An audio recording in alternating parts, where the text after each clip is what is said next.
नमस्कार, मैं doctor Shilpa Yadav, assistant professor botany, government Dungar college Bikaner. आज के इस वीडियो लेक्चर के माध्यम से हम जीवाणुओं में लैंगिकता या सेक्सुअलिटी इन बैक्टीरिया के बारे में अध्ययन करेंगे। बैक्टीरिया में सेक्सुअल रिप्रोडक्शन उस प्रकार से नहीं संभव है जिस तरीके से बाकी सभी जीवों में होता है। मतलब यहाँ पर मेल या फीमेल गैमेट्स जो है उनकी फॉर्मेशन नहीं होती, नर और मादा युग्माणु यहाँ पर नहीं बनते। तो हम किस चीज़ को लैंगिकता कह रहे हैं? हम ये अगर किसी बैक्टीरिया में किसी भी तरीके से कोई जेनेटिक चेंज आए, है ना, तो उसको हम कहेंगे सेक्सुअलिटी। तो मुख्य लक्षण यहाँ पर या मेन फैक्टर क्या है? इंटरचेंज ऑफ जेनेटिक मटेरियल, अनुवांशिक पदार्थ का विनिमय है। और ये कैसे होता है? जेनेटिक रिकॉम्बिनेशन के द्वारा, अनुवांशिक पुनर्योजन के द्वारा ये प्रक्रिया पूरी होती है।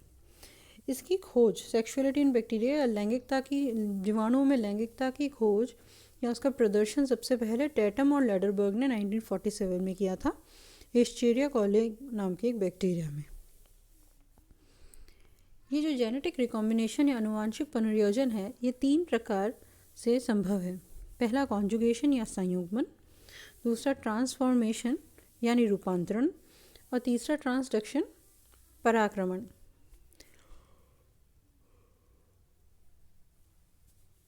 संयुग्मन या कॉन्जुगेशन का जो प्रोसेस है उसमें दो बैक्टीरियों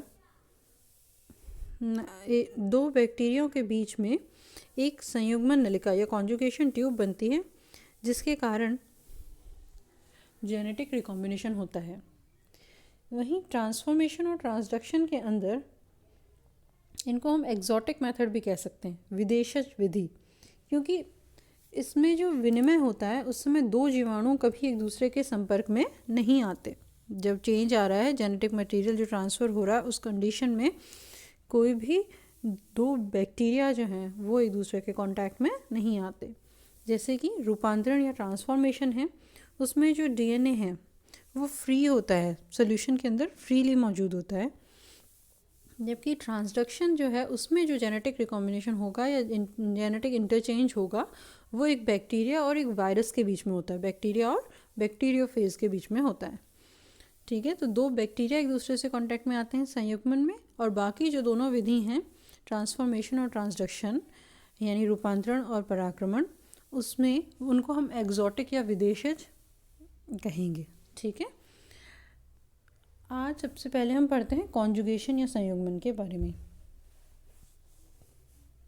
इसका अध्ययन या इसके बारे में जो जानकारी है वो हमें लेडरबर्ग, हेज और वुलमैन ने दी थी। और उन्होंने जो अध्ययन किया था वो ई कोलाई, एस्चेरिया कोलाई में किया था। तो कॉन्जुगेशन क्या है? Conjugation is a mechanism of DNA exchange mediated by plasmids. Plasmids के द्वारा जो डीएनए एक्सचेंज होता है उसकी जो प्रक्रिया है वो कॉन्जुगेशन या संयुग्मन कहलाती है। अब हम बात करते हैं कि प्लाज्मिड्स क्या हैं। Plasmid extra chromosomal hereditary material हैं। ठीक है, जो मेन न्यूक्लियोइड है उसके अलावा जो जेनेटिक मटेरियल मौजूद होता है उसे हम प्लाज्मिड कहते हैं। ये प्लाज्मिड जो है इसकी खोज भी लेडरबर्ग ने की थी 1952 में। ये सर्कुलर शेप के होते हैं, डबल स्ट्रैंडेड डीएनए होता है इनमें, और लगभग 100 जीन्स होती हैं। ऑटोनोमस है, मतलब ये अपना रेप्लिकेशन करने के लिए, अपनी पुनरावृत्ति के लिए ये न्यूक्लियोइड पे डिपेंडेंट नहीं है। अगर ये ऑटोनोमस है और अपना रेप्लिकेशन खुद कर सकते हैं तो इसका अर्थ ये कदापि नहीं है कि एक बैक्टीरिया में ये जितने मन आए उतने हो सकते हैं, मतलब ये बार बार रेप्लिकेट करेंगे। नहीं, हर बैक्टीरिया के लिए हर प्लाज्मिड का एक फिक्स्ड कॉपी नंबर होता है। मतलब एक बैक्टीरिया में एक प्लाज्मिड कितनी बार मौजूद हो सकता है ये फिक्स्ड होता है, और ये फिक्स्ड जो नंबर है उसको हम कहते हैं कॉपी नंबर।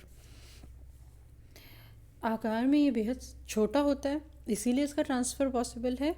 और सबसे लास्ट पॉइंट, ये डिस्पेंसिबल है। डिस्पेंसिबल मतलब इसमें जो सारी जीन्स हैं वो एक्स्ट्रा जीन्स हैं, उनके होने या नहीं होने से बैक्टीरिया की ग्रोथ पे या उसकी वाइटलिटी पे कोई इफ़ेक्ट नहीं होता।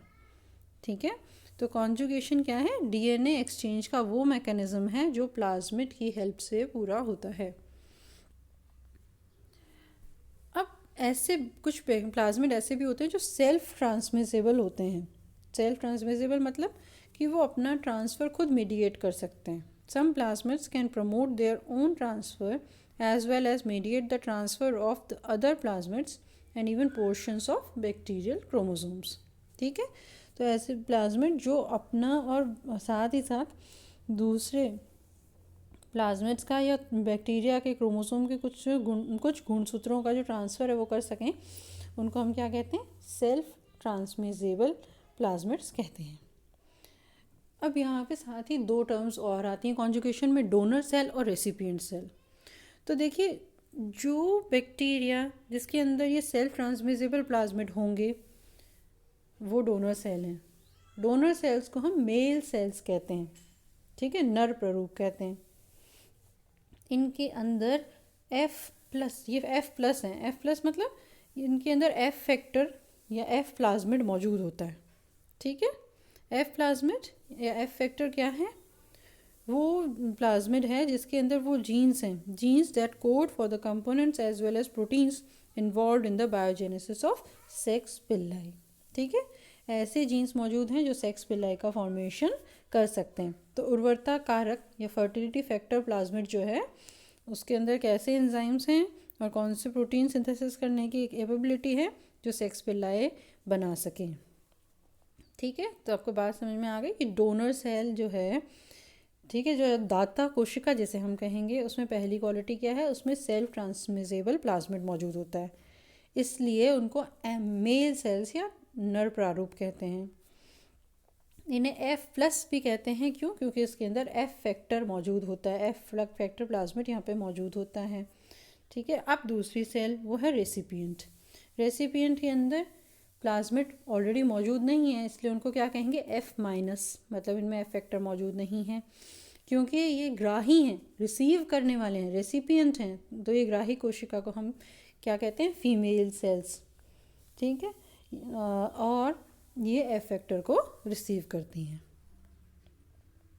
ठीक है, तो F+, F-, मेल या female with self transmissible plasmid या without plasmid which have F factor and which will receive F factor. तो ये दोनों, ये क्या डिफरेंसेस हैं डोनर सेल और रेसिपिएंट सेल में?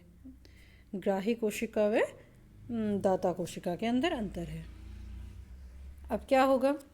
कॉन्जुगेशन का प्रोसेस कैसे पूरा होगा?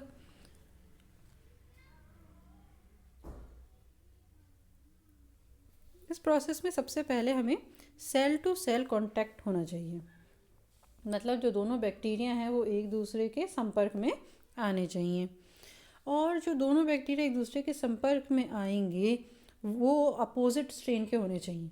देखिए, अगर दोनों ही F+ हैं, मतलब दोनों में फर्टिलिटी फैक्टर है ही, तो वो सेक्स पिल्लाई बनाने के बाद भी क्या ट्रांसफ़र करेंगे? उनमें क्या चेंज आएगा? तो इसलिए वो हमेशा कैसे होने चाहिए? अपोजिट स्ट्रेन के, या उनका प्रारूप जो है वो क्या होना चाहिए? भिन्न। एक F+ होना चाहिए और दूसरा कैसा होना चाहिए? F- होना चाहिए। अब देखिए स्टेप्स ऑफ कॉन्जुगेशन। कॉन्जुगेशन की प्रक्रिया कैसे पूरी होती है? सबसे पहले सेल्स के बीच में एक दूसरे से कांटेक्ट होगा। ठीक है, कांटेक्ट किस में होगा? अपोजिट स्ट्रेंस में। और अपोजिट स्ट्रेन में जो कांटेक्ट होगा वो किससे होगा? सेक्स पिल्लाई से। ये देखिए, आप डायग्राम देखिए, यहाँ एक जो बैक्टीरिया है उसके नीचे हमने लिखा है F+ और दूसरे के नीचे लिखा है F-। F+ के अंदर फर्टिलिटी फैक्टर मौजूद है, F- के अंदर फर्टिलिटी फैक्टर मौजूद नहीं है, लेकिन अपना अपना न्यूक्लियोइड दोनों में मौजूद है। बीच में आपको एक कॉन्जुगेशन ट्यूब दिखाई दे रही है, मतलब सेक्स पिल्लाई फॉर्म हुई और सेक्स पिल्लाई फॉर्म होके उसने एक कॉन्जुगेशन ट्यूब बना ली F+ और F- के बीच में। उसके बाद क्या होगा? उसके बाद जो है ये जो F फैक्टर है वो ट्रांसफ़र हो रहा है F- सेल में, और फाइनली दोनों के अंदर, दोनों सेल्स के अंदर F फैक्टर मौजूद है, तो इसलिए इन दोनों अब कैसी हो गई? F+ सेल हो गई। पर ये जो सिंपल सा प्रोसेस दिख रहा है वो कैसे होता है उसकी बात हम कर रहे थे। तो कांटेक्ट होगा, कांटेक्ट होने के बाद सेक्स पिल्लाई का फॉर्मेशन होगा, सेक्स पिल्लाई के फॉर्मेशन के बाद F+ और F- में के बीच में कॉन्जुगेशन ट्यूब बन जाएगी। कॉन्जुगेशन ट्यूब जब बनेगी तो साथ ही में देखिए ये प्लाज्मिड का चित्र भी इन्होंने मैंने साथ में लगाया है। यहाँ पे प्लाज्मिड का डायग्राम आपको दिख रहा है। 5 प्राइम से 3 प्राइम के बीच में एक लिखा हुआ है ORET, इसका मतलब है ओरिजिन ऑफ ट्रांसफ़र। ये यहाँ पे जो प्लाज्मिड है, एफ फैक्टर जो है, एफ प्लाज्मिड जो है, उसके अंदर एक specific site origin of transfer, जैसे रेप्लिकेशन की एक स्पेसिफिक साइट होती है ना, ओरिजिन ऑफ रेप्लिकेशन, वैसे ही यहाँ पर ओरिजिन ऑफ ट्रांसफ़र मौजूद होती है और वहाँ उस स्पेसिफिक साइट से ही क्या होगा, ट्रांसफ़र स्टार्ट होगा। तो कैसे ट्रांसफ़र होगा? Transfer of F' region of the double stranded DNA to the recipient cell. यहाँ से सेल टूटेगी और F' रीजन की तरफ से मूव करने लगेगी, कहाँ पर? F- सेल की तरफ। ठीक है, अब क्या होगा, यहाँ से जैसे वो टूट के उधर जाने लगेगी तो उस समय टेम्पलेट स्ट्रैंड के जो सिंगल स्ट्रैंडेड रह जाएगी ना भाई, वहाँ पर ओरिजिन ऑफ ट्रांसफ़र से एक स्ट्रैंड टूटी और वो स्ट्रैंड टूट के 5 प्राइम एंड से मूव करने लगेगी F- की तरफ। तो अब बैक्टीरिया का जो प्लाज्मिड है वो डबल स्ट्रैंडेड नहीं रहा, तो वहाँ पर क्या होगा, जो डोनर सेल है वहाँ पर F' से 3 प्राइम डायरेक्शन तक रेप्लिकेशन स्टार्ट होगा और एक कॉपी बन जाएगी। ठीक है, अब वो डबल स्ट्रैंडेड हो गया। अब एक सिंगल स्ट्रैंड मूव करके कहाँ पहुँची, F- तक, और जैसे ही वो F- तक पहुँचेगी तो वहाँ पर वो भी डबल स्ट्रैंडेड हो जाएगी। वहाँ पहुँचते ही उसमें भी रेप्लिकेशन स्टार्ट हो जाएगा और वो भी डबल हो जाएगी F' से 3 प्राइम तक। ठीक है, तो formation of double stranded DNA in both donor and recipient cell, और उसके बाद रिजल्ट क्या हुआ कि दोनों ही अब कैसी हो गई, F+ हो गई हैं, दोनों ही अब डोनर हो गई। तो चेंज आया, जेनेटिक रिकॉम्बिनेशन, जेनेटिक ट्रांसफ़र हुआ, जेनेटिक मटेरियल का ट्रांसफ़र हुआ एक सेल से दूसरी सेल को। तो इसी को हम क्या कहते हैं, कॉन्जुगेशन कहते हैं। इस कॉन्जुगेशन का एक और टाइप है, वो है हाई फ्रीक्वेंसी रिकॉम्बिनेंट सेल के द्वारा। एपिजोम एक टर्म आपने बारे में पहले पढ़ी हुई होगी। एपिजोम क्या होता है, plasmid which integrates into the chromosome. Main जो न्यूक्लियोइड है उसके अंदर अगर प्लाज्मिड का इंटीग्रेशन हो जाए, वो दोनों एक दूसरे के साथ आ जाएं, तो उसको हम क्या कहते हैं, एपिजोम कहते हैं। पर क्या होता है, कई बार ये जो संरचना जो बनती है एपिजोम की, वो स्टेबल नहीं होती, दोबारा ये एक दूसरे से अलग होंगे। ठीक है, लेकिन अलग होते वक्त इनका कोई फिक्स पैटर्न नहीं होता। तो इस वजह से क्या होता है, कई बार प्लाज्मिड के अंदर बैक्टीरिया का क्रोमोसोम या बैक्टीरिया की कुछ जीन्स आ जाती हैं।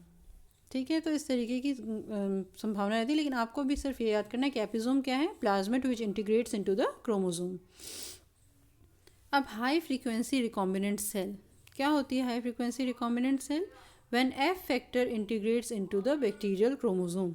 जब F प्लाज्मिड बैक्टीरियल क्रोमोसोम में इंटीग्रेट होगा तब उसे हम क्या कहेंगे, HFR कहेंगे। अब आगे चलते हैं। In bacterial chromosome there are a few preferred site where most of the integration takes place. ठीक है, बैक्टीरिया का जो न्यूक्लियस है उसमें एक प्रेफर्ड साइट होती है जहाँ पर यहाँ पर कट लगेगा और इंटीग्रेशन होगा बैक्टीरियल प्लाज्मिड का बैक्टीरियल क्रोमोसोम के साथ। लेकिन ऐसा इंटीग्रेशन अभी आपको बताया वो स्टेबल नहीं होता। ये इंटीग्रेशन क्या है, स्टेबल नहीं है।